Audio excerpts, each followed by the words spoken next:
வணக்கம். இன்றைக்கி நம்ம பார்க்க போகிற சமையல் என்னென்னா ரசம் சாதம் வெரைட்டி ரைஸுக்கெல்லாம் தொட்டு சாப்பிட்ற மாதிரி ஒரு சிம்பிளான சிக்கன் பெரட்டல் எப்படி செய்யலாங்கிறத பார்க்கலாம். முந்திரி பருப்பெல்லாம் போட்டு இந்த சிக்கன் பெரட்டல் செஞ்சோன்னா டேஸ்ட் நல்லா சூப்பராக இருக்கும், நல்லா வித்தியாசமாகவும் இருக்கும்.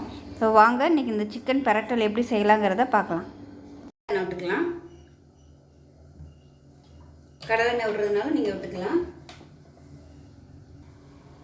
இப்போ எண்ணெய் நல்லா சூடானதும் மீடியம் சைஸாக ஒரு வெங்காயம் சேர்த்துக்கலாம்.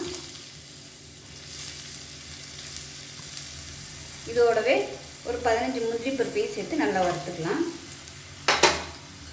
முந்திரி பருப்பு கட்டாயம் சேர்த்துக்கோங்க, அப்போ தான் உங்களுக்கு டேஸ்ட் வந்து நல்லாயிருக்கும். கரம் மசாலா யூஸ் பண்ணுறதுனால நான் தாளிக்கையில் எதுவும் சேர்க்கலை. இதோட கருவேப்பிலையும் சேர்த்துக்கலாம். வெங்காயம் லேசாக வதங்க ஆரம்பிக்குது பாருங்கள். இந்த ஸ்டேஜில் மீடியம் சைஸாக ஒரு தக்காளி சேர்த்துக்கலாம். நல்லா பெரிய தக்காளியாக எடுத்துக்கோங்க. இதையும் சேர்த்து நல்லா வதக்கி விட்டுக்கலாம். ரொம்ப சின்னதாக இருந்தால் 2 எடுத்துக்கோங்க, பெருசாக இருந்தால் 1 போதும். இதோடவே 1 டேபிள் ஸ்பூன் இஞ்சி பூண்டு பேஸ்ட் சேர்த்து நல்லா வதக்கிக்கலாம். நான் வந்து இன்றைக்கி 1/2 கிலோ அளவுக்கு சிக்கன் எடுத்திருக்கேன். நான் வந்து இன்றைக்கி எலும்பாகவே எடுத்திருக்கேன். எலும்பும் சதையுமா நீங்கள் வந்து வெறும் போனில் சாப்பிட நீங்கள் எடுத்து செஞ்சிங்கன்னா நல்லாயிருக்கும் இந்த சுக்காவுக்கு. முந்திரி பருப்பு வந்து இதை விட அதிகம் சேர்க்குறதுனாலும் சேர்த்துக்கலாம். முந்திரி பருப்பு சேர்க்க நல்லா டேஸ்ட் வந்து நல்லா எக்ஸலண்ட்டாக இருக்கும். அந்த சிக்கனோட ஃப்ளேவர் எல்லாமே பார்த்திங்கன்னா அந்த முந்திரி பருப்பு உள்ளே இழுத்துட்டு சாப்பிட்றையில் நல்லாயிருக்கும் டேஸ்ட்டு. அதே மாதிரி அந்த முந்திரி பருப்போட ஃப்ளேவர் எல்லாமே பார்த்திங்கன்னா நல்லா அப்படியே சிக்கனில் இறங்கி சூப்பராக இருக்கும் டேஸ்ட்டு. இப்போ தக்காளி நல்லா வதங்கிடுச்சு. இதில் வந்து 1 டேபிள் ஸ்பூன் தனியாத்தூள் சேர்த்துக்கலாம். 1/2 டேபிள் ஸ்பூன் மிளகாத்தூள் சேர்த்துக்கலாம். கொஞ்சம் இது வந்து காரமாக இருந்தால் தான் நல்லாயிருக்கும். இதோட 1/4 டேபிள் ஸ்பூன் கரம் மசாலா சேர்த்துக்கலாம். கரம் மசாலா இல்லை சிக்கன் மசாலா எதுனாலும் சேர்த்துக்கலாம்.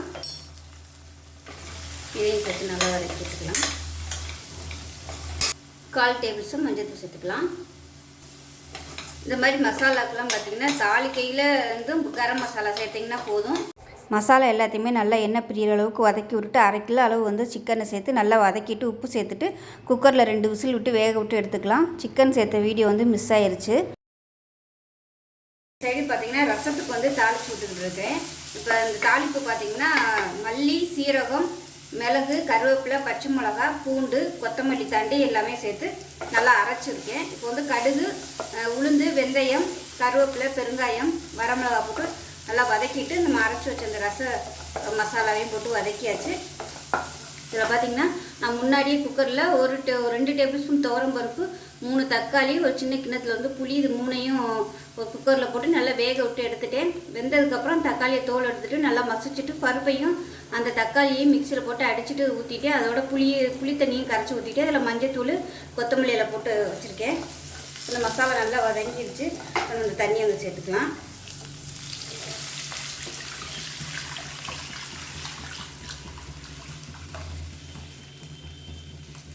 நல்லா கொதிக்கட்டும். லைட்டாக நுர கட்டி வரையில் அமர்த்திடலாம். ஏன்னா தக்காளி எல்லாமே வெந்துருச்சு. புளியுமே நான் குக்கரில் போட்டு வேக விட்டுட்டேன். அதனால் நுர கட்டினதும் அமர்த்திடலாம். அந்த ரசம் வந்து நான் ஏற்கனவே வீடியோ போட்டதுனால நான் ரொம்ப டீட்டெயிலாக காமிக்கலை.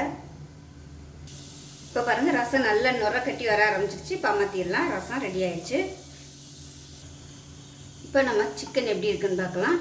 ஸ்டீம் வந்து லைட்டாக எடுத்து விட்டுறலாம். ஒரு 5 நிமிஷம் ஆயிடுச்சு, எடுத்துடலாங்க. இப்போ பாருங்கள் இந்த சிக்கன் வந்து எவ்வளோ தண்ணி விட்டு வந்துருக்குங்க. ஒரு 1/4 டம்ளர் தான் தண்ணி விட்டேன். ஆனால் இது பார்த்திங்கன்னா 1 டம்ளருக்கு மேலேயே தண்ணி வந்துருச்சு. இந்த தண்ணியெல்லாம் வந்து நமக்கு அப்படியே வற்ற விடணும். இப்போ ஹை ஃப்ளேமில் வச்சு நல்லா தண்ணி கொஞ்சம் வற்றுனதுக்கப்புறம் குறைச்சி விட்டுக்கலாம். அந்த தண்ணியிலே இது வந்து வேகட்டும். சிக்கன் நல்லா வெந்துருச்சு, கட்டாகுது, நல்லா வெந்துருச்சு. விசில் விட்டதுனால நல்லா வெந்துருச்சு, இல்லைன்னா வேகாது. வேகிறதுக்கு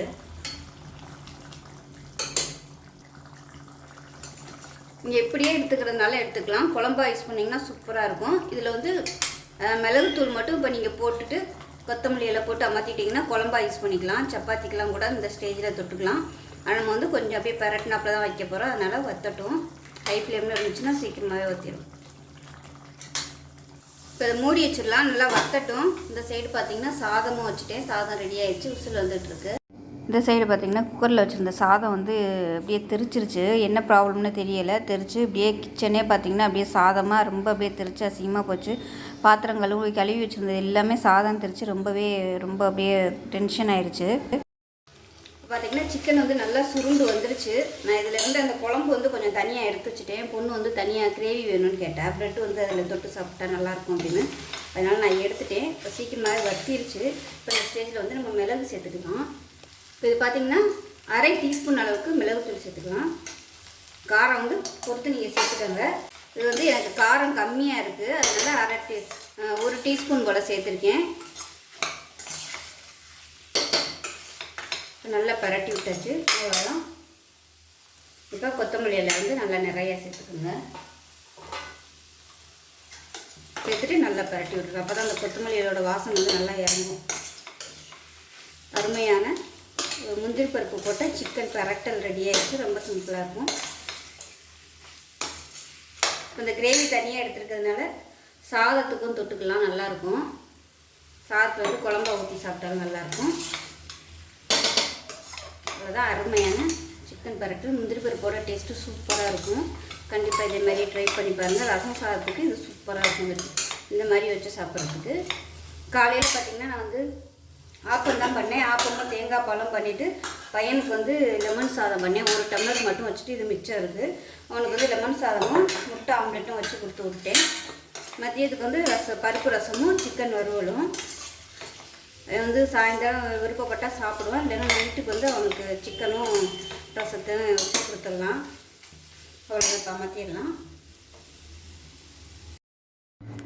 வீடியோ எடுத்து முடித்ததுக்கப்புறம் அடுப்படி ஃபுல்லாக எல்லாமே க்ளீன் பண்ணிட்டேன். அதனால் கடைசி என்னால் ஃபினிஷிங் எடுக்க முடியலை. இது பாருங்கள், குக்கரில் வந்து இவ்வளோ சாதம் வேஸ்ட் ஆயிடுச்சு. ஏன்னா கையோட க்ளீன் பண்ணோம்னா தான் காஞ்சி போகாமல் இருக்குங்கிறதுனால வீடியோ எடுத்து முடித்ததோட கையோட எல்லாத்தையும் க்ளீன் பண்ணிவிட்டேன். அவ்வளோதான். இந்த வீடியோ இதோட முடிஞ்சிச்சு.